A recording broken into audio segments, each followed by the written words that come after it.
Yeah, I think I shared with you yesterday, if a person wanted to make a drum ASAP, it wouldn't be harmful to warm the temperature of this water up that I'm putting in the bucket to lukewarm. It would cut down to about 1/3 the time that you need to actually soak the hide. Soaking it in cold water is a fair bit slower, but you don't ever want the water temperature to get up like really high, because the skin will just fall to pieces.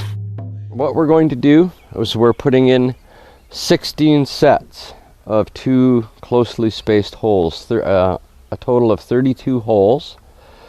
So to get 16 evenly spaced holes, it's like a big piece of pie. You fold it in half one way, put your folds, and you'll see when I unfold this that just by folding it, it gives a fairly clear mark as to where. Only this way though, this is the hair side out. If you were to fold it the opposite way, you wouldn't see the mark as clearly.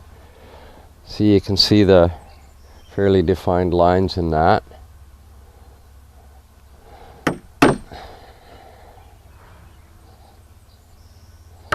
So that's 2. What you do is match those 2 holes up, folding the hide in half the opposite way.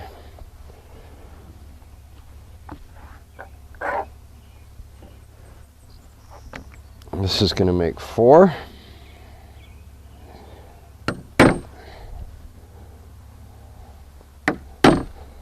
There's 4 holes.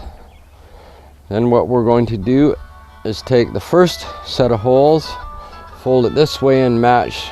That, by the way, is a telephone. It is quite a loud telephone.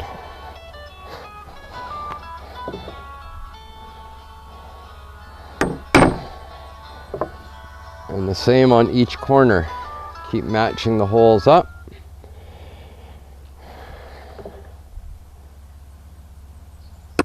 It's just continuing to go around, folding the hide in half in between each set of 8 holes, and that will give me 16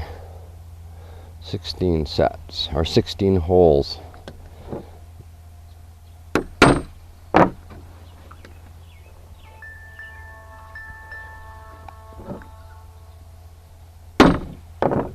And while punching these holes, what I found in the past, in the earlier days of making my drum making experience, you really want to keep your prayer going and stay focused on just how many holes you're punching and where you're punching them, because there was one instance where I ended up with, rather than 16 sets of holes, I somehow ended up with 15 sets of evenly spaced holes, and to repeat that process, I don't think I could do it. To this day, I don't know how I ended up with 15.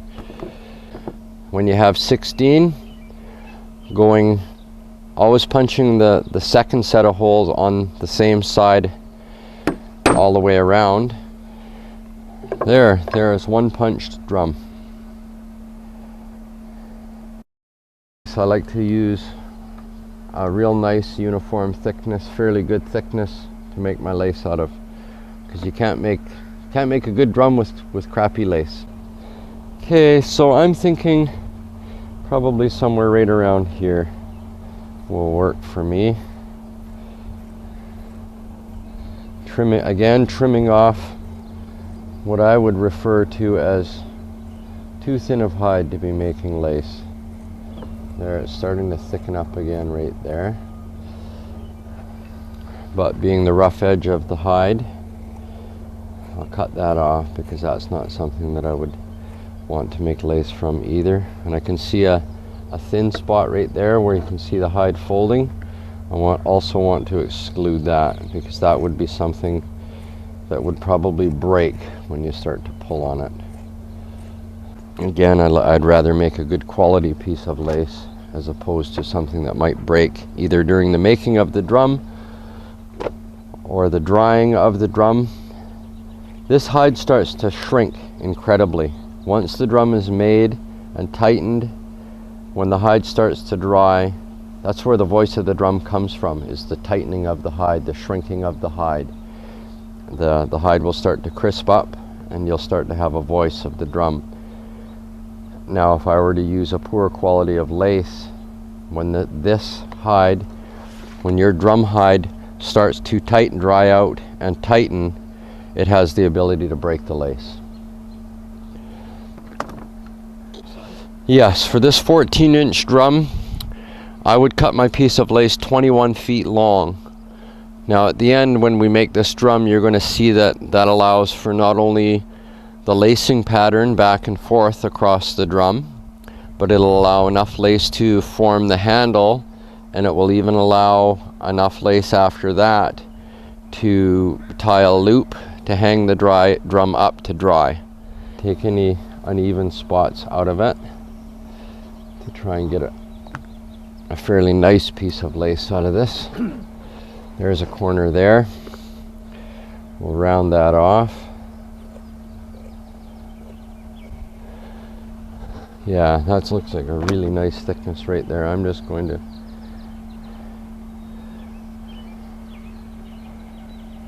go ahead and cut that in half. So again, we'll take one corner out of there for now. And this is where we'll start. Now what I'm going to do here is cut it a fair bit wider at the very beginning, of the lace. And then you can see I sort of narrow it up. And I'm pulling the lace away as I cut it, and it shows you a more true thickness of the lace. Because as I go, see up here I'm getting into a little bit thicker a hide, so I can narrow the width of my lace up somewhat. Now if we come back to this tab here, this is the end that's going to be anchored to the beginning of the drum, anchored to the hide like so. So what I'm going to require is a set of holes to feed the other end of the lace back through. And I might as well punch those right now.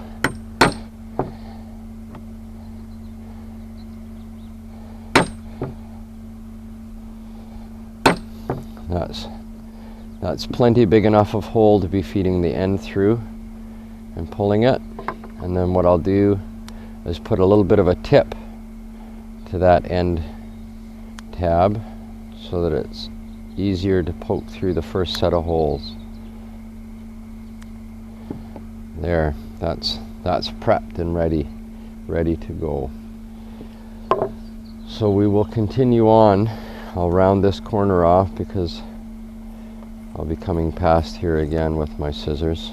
When you're pulling the lace away from the piece of hide that you're cutting the lace from, you want to have it start to stretch, and it'll give you a better idea of what your end thickness of your lace is going to be. If you cut that from dry hide, you're not going to know what the stretch is and how it will thin up or not. Punched hole of the lace that we made, the tab that we created at the beginning, is now going to be anchored on one side of the beginning of this drum. So we're going to go up, this being the hair side, down, this being the flesh or fat side, up. We're going to go up through the left, and this part isn't important. If you went up through the right, basically all we're doing is anchoring the lace so that both sides are now on the bottom of this hide circle. Put it back through this hole and pull it all of the lace through that hole, and it's going to create a, I guess you would say, a lasso, like such. Then we're going to take the drum frame. Most of the drum frames that my friend makes are flat on one surface, and that's the side that you want to put to the skin, so that the rounded edge of the drum frame is going to be at the bottom of the drum. But what we're doing when we put the drum frame on the hide is you want to measure, pull the holes that you've punched up and over the edge so you can see that they're going to be evenly spaced. Centering the frame is what this is, centering the frame on the hide. Now what we're going to do at the beginning of the process, you split the drum in half. You go directly through the center, pull the hide up and over the edge, and once the hide is up and over the edge, again you're going to go down through the right, up through the left, and you want to thread both holes at the same time so that you're not pulling the lace twice, once for each hole. Put your hand on this beside that so that it holds everything in place. And as you can see, we've successfully divided the drum in half. And then I'm going to take it and turn. You can see naturally how the lace goes down through the right, up through the left. It guides the lace to the left. Down through the right, up through the left. Watch my lips. Down through the right, up through the left. After you've done on this second set of holes and all of them after this, after you've threaded the lace through the hole, through your next set of holes, you're going to take the end and go underneath the last strand. So we're continuing on with this process, again going in a clockwise direction. My last hole to thread should technically be right beside, right here where we started. Should end up right here. Now at this stage of making the drum, and normally when I'm teaching people to make drums, I always speak about the importance of the prayer. When I was taught to make drums in this fashion, I was taught the importance of the whatever energy it is that we have going on in our lives at this moment in time with the making of this drum is the energy that will go into the drum. I always stress the importance of at least trying to have some fun with it. Don't let frustration or impatience be your prayer, because it will go into the drum. Because the way that I was taught by my elders is that this was once a living animal that gave up its life and gave up its robe, gave up its skin for the life of your drum. And the same as the wooden frame, it was once a standing living tree, and it has the ability to absorb one's own personal energy, because ultimately this is going to be your drum. But the way that my Auntie Ellen White taught me, it may not always be your drum. You may gift it to an uncle, an auntie, a grandpa, a grandma. You go figure, you might give it to one of your grandchildren. And that energy that you had going on when you made that drum will also be part of that gift.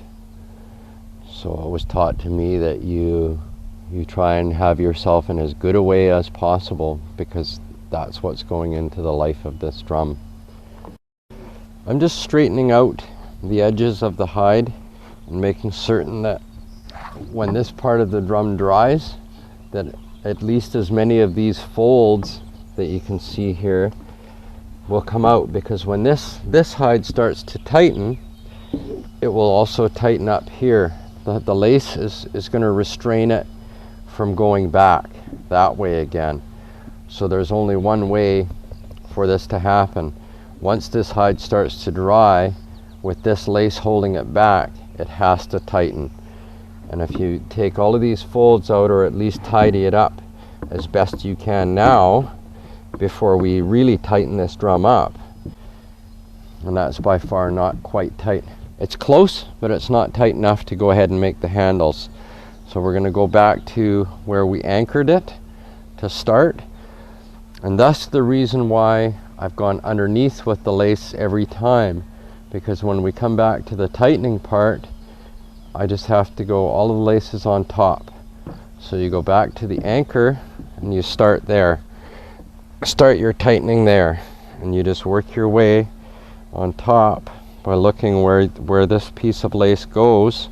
It goes here, so you'd grab that piece of lace and you methodically feed it through. See, you just follow the end of the lace, feed it through, tighten, feed it through, and tighten. Again, this is where we started. We anchored the lace. This is where we end up, the next set of holes to your right.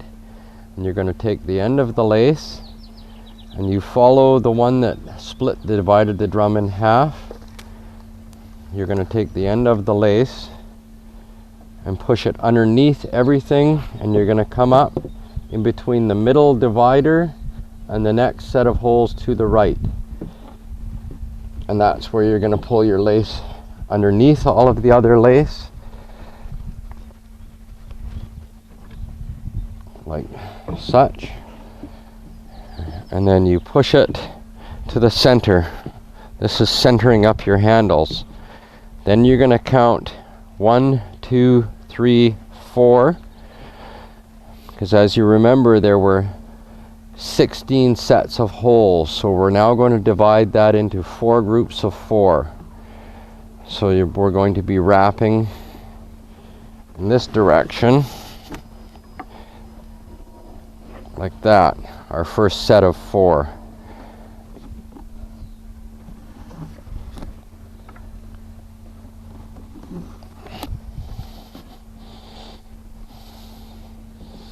And I have 6 wraps around that.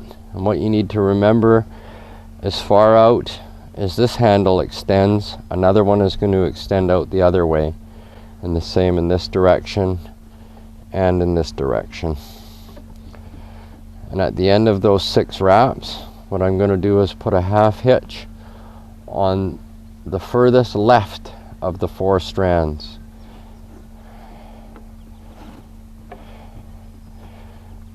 In this fashion, and tightening that down. Then I'm going to go underneath in a counterclockwise direction underneath the next 4. 1, 2, 3, 4. In between the 4th and the 5th, we're going to come up with the lace, giving us our next group of 4. And on this second handle, what you want to do after that first wrap is put a wrap with the lace around your hand like such that it gives you an ability to pull without the lace sliding through your hands. And you want to snug that one as close as you can to the center. Pull it back up against your first handle and continue with 5 more wraps. And now that everything is tightening up, you can see how this one really wants to spread out. That's because all of these are fairly tight now, and this will be the last of the tightening. So after you put 2, 3, or at the very most 4 wraps, all of these ones have 6. After 4 wraps, you probably want to stop and tighten that up. And then put your last 2 on. 6. Again, tighten that up, pull the slack out of that. Looks like we could use 1 more because the lace was thinner. And it gives you approximately the same size. On this last handle, I not only put 1 half hitch, but I bury it with a second one. Because in the end, if this very last knot comes loose, again, if that slack would feed its way all the way through the handle. Not something that you want. Then I go back up in the opposite direction of this last handle, come up in between the 2 of the 4 strands, and I tie a loop to hang the drum up. The reason that I come the opposite direction of the last handle is that when you pick this up, it will stand the drum up so that it will dry evenly. This is how much lace we have left over. Again, a 14-inch drum, 21 foot piece of lace. And this is how much we have left over.